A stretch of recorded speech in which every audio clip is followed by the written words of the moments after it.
So it seems it's the big Battleforce release week for Warhammer 40K.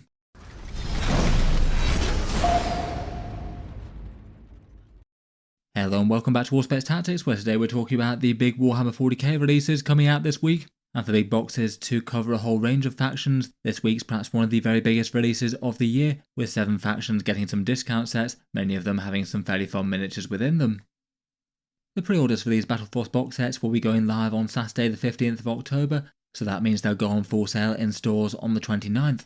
For the Battleforces this time around, we've got 7 of them: the Hellforged Warband for Chaos Space Marines, the Iron Halo Strike Force for the Loyalist Space Marines, the Krieg Siege Platoon for the Imperial Guard, the Cthonian Prospects for the Leaguers of Votann, a Crusher Stampede formation of monsters for the Tyranids, the Blissbound Warband with Fulgrim in for the Emperor's Children, and the Farsight Cadre with some battlesuits for the Tau. There's all of those plus the 4 Age of Sigmar Christmas Battleforce box sets. As always, fingers crossed they've made a good number of them. As Battleforce box sets go, they usually do tend to have at least fairly good numbers of these Christmas ones. They do intend to sell a lot of them. Though in previous years it's perhaps felt like they've had a fairly standard amount of multiple different ones of them, and then some of them have sold out really fast indeed, where some of the less popular ones have been on the shelves for a while. At time of recording, I've still not seen any confirmed pricing for them yet, though while we might not know the exact numbers for a little while, we do know the general ballpark. Crux Terminatus was $250, £155, €200 or $300 Canadian, and it was a box set that had a fairly similar offering in terms of the amount of stuff in with a recent price point.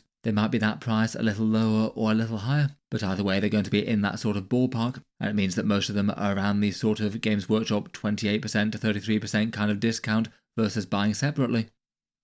If you are looking to pick these ones up, as always the preferable way to do so is usually at a local discount retailer or online one. I have a whole bunch of examples of those links down in the video description from around the world. Element Games in the UK for 15% off, Gap Games in Australia for 21%, Toy Snowman and Fenris Workshop in Canada, Wargame Portal in the USA for 15%, and Tash and Geldeep in Germany and the EU for 16%, more with their discount code.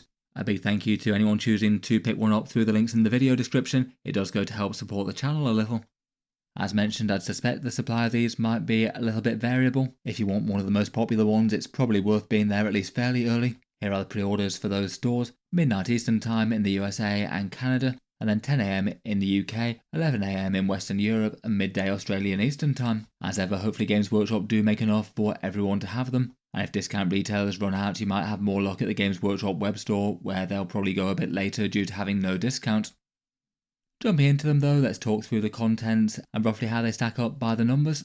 First up, we have the Krieg Siege Platoon, entirely made up out of the new Death Corps models. We've got the Krieg Command Squad, 2 artillery teams, 2 infantry squads, and some combat engineers. These models were all generally very well received, particularly the artillery team and the command squad, maybe even more than the rest. The box set does feel like quite an in-theme one for the Death Corps. Massed infantry plus artillery support. Though currently in game, I would rate basically every single unit here a little bit more on the mid-side for the Imperial Guard, as opposed to being hugely standout. Doesn't mean that it'll stay that way in the future, of course, though.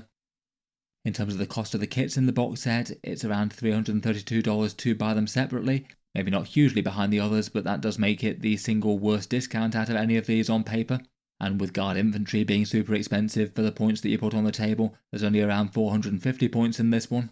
So it is an expensive Battleforce box set that's got fewer points in it than several combat patrols do. Again, it's the lowest out of them by that metric. Despite that though, this one does look like a pretty popular one. You gave it a 3.3 out of 5 by your votes. It does look like it's one of the most popular ones to buy. On previous channel polling, this one looked like it was the second most popular.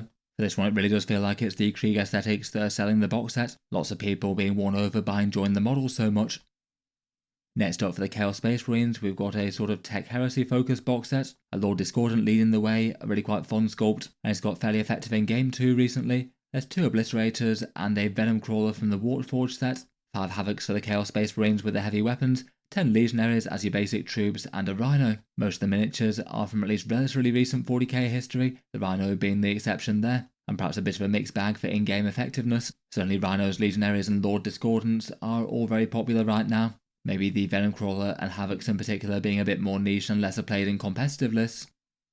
For the numbers in terms of money in the box set, it seems to be fairly mid-ranking there, though it is quite nice to see there's a fair amount of points in this one. 800 points here, so a fair chunk of a Chaos Space Marine army all in one set. It's only just nosed into second place here, Though at least from my vote it does look like it's the single most popular out of the Christmas Battleforce box sets in terms of a value purchase. You guys gave it a 3.7 out of 5. Despite that though, and maybe having a few miniatures that people already have in their collections a bit more, it was behind the Krieg and the Space Marines in terms of buying popularity.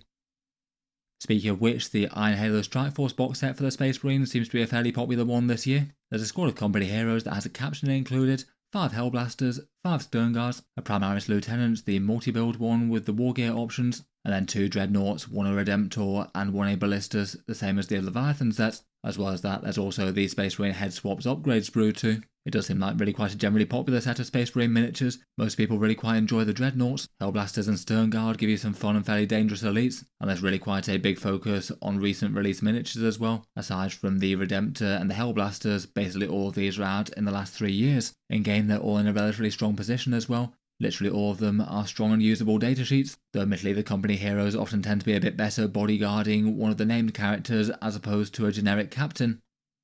In theory this is the box set that might have the highest discount in it, though that's only actually the case if you take into account the Games Workshop price that they'd sell the Space Marine heads for. If you remove them from the equation, then it's far more average with the rest. It is the best box for points included though, which is definitely no bad thing for Space Marine armies. And between what looks like on paper as a reasonable discount, a fair amount of points, and a bunch of kits that are both fairly new ones for the Astartes and are pretty strong in game, this one overall looks like it's one of the most popular box sets as well. You gave it a 3.6 out of 5. If you're trying to get this one though, I'd certainly aim to be early. It looks like it's going to be the most popular one for people wanting to buy it. Next up for the Forces of the Tau Empire we have the Farsight Cadre. This one did feel a bit on the unusual side with 1 big Riptide and then 5 sort of medium-sized battlesuits, Farsight a broadside and 3 crisis suits, though most of those miniatures do come with drones as well, so there's 10 of those to hover nearby as well. Again, the miniatures are all pretty nice and in-demand ones for the Tau. The battlesuits often tend to be at the heart of people's armies, and Commander Farsight's kit is a particularly nicely executed one, though given it's a named character that a lot of players might already have, it might lessen the appeal to current collectors. In game, once again, literally all of these units are solidly strong. Commander Farsight maybe tended to be a bit more niche, though got a pretty useful points cut recently. The rest are all pretty great, perhaps particularly that Riptide with a strength 10 ion accelerator now. This one does seem to be a bit weaker by the numbers though. The cost of the miniatures in the box bought separately is around $345, so that means it's the 6th out of these 7 there, the lowest beyond the Krieg Platoon. And then for the points in the box, that's also particularly low as well at 480. Again, the single lowest outside of the Krieg one, though almost no matter what combination of Tau kits you put in this, it was always probably going to be at least fairly bad. The way Games Workshop have Tau set up at the moment with their points cost for their units, they are just an incredibly expensive faction to collect. I feel like between the points and plastic, it's maybe not too hard to see why this one's received as a bit more mid than the rest. You guys gave it a 2.9 out of 5, rating it as the lowest out of the Christmas Battleforce box sets in terms of value in the box. Just having 6 major models plus support pieces was generally going to have that one feeling kind of bad there, I guess, and certainly doesn't really help that Tau is so cheap to field in game. Next up we have a Primarch box with the Emperor's Children Blissbound Warband, and in this one we have Fulgrim himself, 2 units of the Flawless Blade sort of pseudo-possessed elites, and 1 squad of Noise Marines. Obviously Fulgrim absolutely dominates this one, so whether or not you want the box will mainly depend on whether or not you want Fulgrim. All the miniatures are from the recent Emperor's Children range, and pretty well all of them very nicely enjoyed, particularly Fulgrim and the Noise Marines here. In game, the Noise Marines have been top tier for the Emperor's Children for quite some time. The Flawless Blades still maybe aren't one of the most mainstream units, but are at least fairly usable after they gained an additional attack. Unfortunately, Fulgrim is still a little bit on the underpowered side right now, though after a couple of points cuts, not so terrible, is unusable in more casual games. Perhaps for the box composition, there is just a bit of unfortunate overlap with the Combat Patrol for Emperor's Children, where you also get a whole bunch of Flawless Blades. For the price of the models included, it's $364 worth of stuff, so slightly on the upper end, though not by loads. And for the points in the box, it's kind of upper middling, 705 points here. At least a fairly reasonable chunk of a 40k army, and around half of that in Fulgrim himself. Overall, it feels interesting enough. You guys gave it a 3.1 out of 5, maybe a bit lower than some of the previous Demon Primarch boxes have been in previous years. Probably the thing that makes this one feel just a bit less overwhelming is the big focus on the Flawless Blades. Games Workshop's 3 model elite kits don't really tend to be great feels for the value for the money. With Fulgrim in it is going to have a bit more niche appeal, not really so useful to Emperor's Children who have started to collect the army, and many likely have the Demon Primarch at this point, so more trying to appeal to newer players.